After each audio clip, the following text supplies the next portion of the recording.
Bienvenue dans la guidance du mois de juin. Je m'appelle Sarah Diviné, je suis auteure, médium et formatrice en intuition. Et aujourd'hui, j'ai canalisé un message d'âme pour le mois de juin, mais également ensuite, je vais faire un tirage. Un tirage là avec 3 oracles. L'âme, l'hypersensibilité et le chemin. Donc voici le message pour le mois de juin. Aime ce que tu vis et ose prendre de la distance sur tes pensées et tes croyances sur la vie. Ton mental peut rapidement abaisser ton énergie ou ta foi en la vie. Autorise-toi à ralentir ton rythme pour retrouver ton centre. Sois à l'écoute de ton énergie et ose te reposer quand tu en as besoin. Tu es toujours sur le chemin.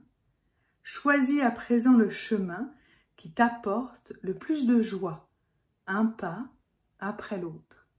Donc le message, c'est vraiment à chaque fois quand on est sur son chemin, c'est comment je fais une pause à l'intérieur de moi et je vois qu'est-ce qui me convient, qu'est-ce qui est en accord, qu'est-ce qui est en accord avec ton âme, avec ton intuition, ou si tu sais pas, en accord avec ta légèreté et ta joie, je vais y arriver.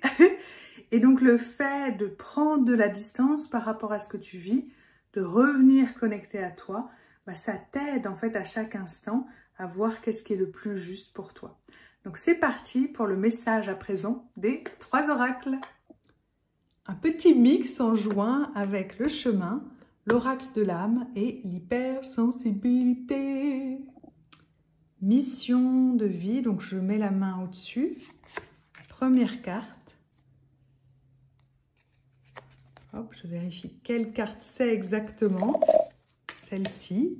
Et l'oracle de l'hypersensibilité. Et voici la première carte au service de la vie.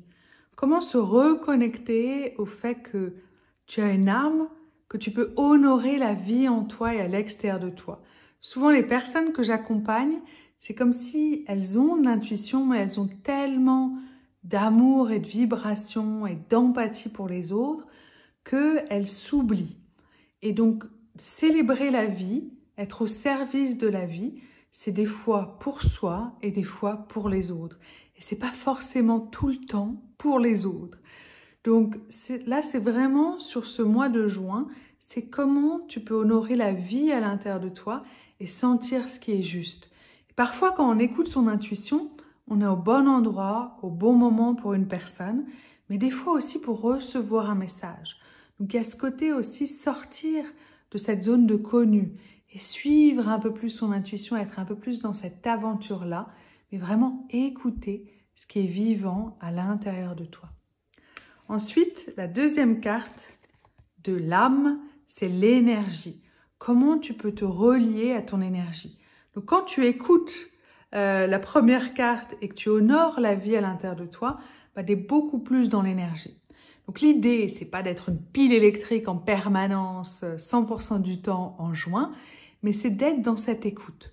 De quoi ton corps a besoin? Est-ce que tu as besoin de marcher, de t'étirer, de boire de l'eau? Est-ce qu'il y a un aliment qui t'attire? Je ne te parle pas du sucre, mais un aliment qui t'attire. Et ça peut être aussi des fois de se reposer et d'accepter de changer son planning en juin pour prendre du temps pour soi. Et des fois en vacances, on a envie de faire plein de trucs, ou on a envie de se reposer, ou on tombe malade. Et donc là, l'idée, ok, comment je peux rester connectée à mon énergie? Donc ça peut être soit en se demandant qu'est-ce qui me ferait plaisir de vivre aujourd'hui, et puis tu laisses venir une réponse qui est connectée à cette énergie-là. Tu peux marcher, tu peux te reposer, tu peux faire attention à ton alimentation et également faire de la visualisation. Donc comme cette carte, tu peux imaginer, par exemple sous la douche, que tu imagines comme une sorte de couleur orange qui est présente et qui enlève et qui te ressource, donc qui enlève toutes les énergies dont tu n'as plus besoin et qui te ressource.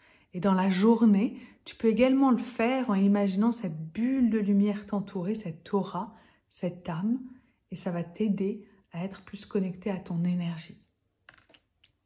Ensuite, le troisième, de l'oracle de l'hypersensibilité, où là, c'est vraiment un mantra qui est sur la carte, qui est un peu différent. Donc, il n'y a pas de livret dans l'oracle de l'hypersensibilité, alors que ma mission et l'âme, tu as un petit oracle à côté, où avec le numéro de la carte, tu peux retrouver en fait le message. Donc là, pour l'oracle de l'hypersensibilité, j'ai foi en ce qui me guide. Et toutes les cartes, tu peux les laisser, mais moi, ce que j'aime dans l'oracle de l'hypersensibilité, c'est que tu peux vraiment le laisser sur ton bureau, à un endroit où tu le vois. Ça peut être aussi sur ton frigo. J'ai foi en ce qui me guide. Quand notre esprit est stressé, qui doute, qui se pose des questions, qui a vraiment envie de contrôler en fait ce qui se passe, le temps, comment les gens réagissent, etc., on n'appelle pas ça du contrôle, on dit qu'on aimerait, mais bon voilà, des fois c'est un peu le contrôle. Là, l'idée c'est de se laisser aller et de sentir que ton âme, elle est au-dessus, comme s'il avait une vision d'ensemble de ce que tu traverses et que tu peux lâcher. Tu peux te laisser aller en ce qui te guide et vraiment sentir que tu peux avoir confiance en la vie. Dans des périodes d'épreuve, c'est plus difficile d'avoir cette foi. Alors tu peux, pour avoir plus foi en la vie, moi j'aime bien écouter mon cœur battre ou me rappeler des moments où j'avais vraiment l'impression d'être désespérée et que j'arriverais jamais à réaliser ce projet et de me rendre compte que je l'ai réalisé ou que c'était pas si important que ça et que j'ai appris quelque chose de plus grand à l'intérieur. La méditation aide beaucoup à se reconnecter à son âme et à avoir cette foi, la connexion à la nature aussi. Donc je t'invite dans ce mois de juin à vraiment sentir que tu peux honorer la vie à l'intérieur de toi, t'autoriser des pauses, sourire, être connecté à ton énergie et également avoir foi en la vie. J'espère que la vidéo t'a plu. Ajoute un petit commentaire. Quel est le message, la carte qui a résonné le plus à l'intérieur de toi? Ça me fera super plaisir de te lire. Et également, ce mois-ci, je propose un tarif préférentiel sur une de mes formations que j'adore, qui n'est pas pour tout le monde, mais qui est pour ceux ou celles qui veulent suivre leur intuition et réaliser des rêves. Donc, qu'est-ce que tu as envie de rêver? C'est quoi tes caps de vie? Qu'est-ce que tu as envie de faire avant de mourir? Vraiment utiliser cette créativité-là. Et ensuite, comment tu peux écouter ton âme pour le rendre, le manifester, passer à l'action, oser aussi co-créer sa vie, c'est-à-dire à certains moments ne rien faire et lâcher prise, et à d'autres moments passer à l'action. Donc c'est une formation qui est joyeuse. Si tu es dans cette créativité-là, que tu as envie de découvrir un peu plus qui tu es, mais quel est ton chemin, c'est une formation qui va énormément te plaire. En tout cas, merci à toi. Vous êtes nombreux à me rajouter des commentaires, à écouter mes guidances. Et ça me fait vraiment plaisir d'être à la fois connecté à mon âme, de transmettre un message et que ça résonne en toi derrière. À très vite. Si tu veux retrouver aussi tous ces oracles, regarde sur ma boutique ou chez ton libraire préféré. J'ai la chance d'avoir édité ces jouets, ces jeux, ces livres chez Hachette. Et donc, ils sont un peu partout à côté de chez toi. Bye bye!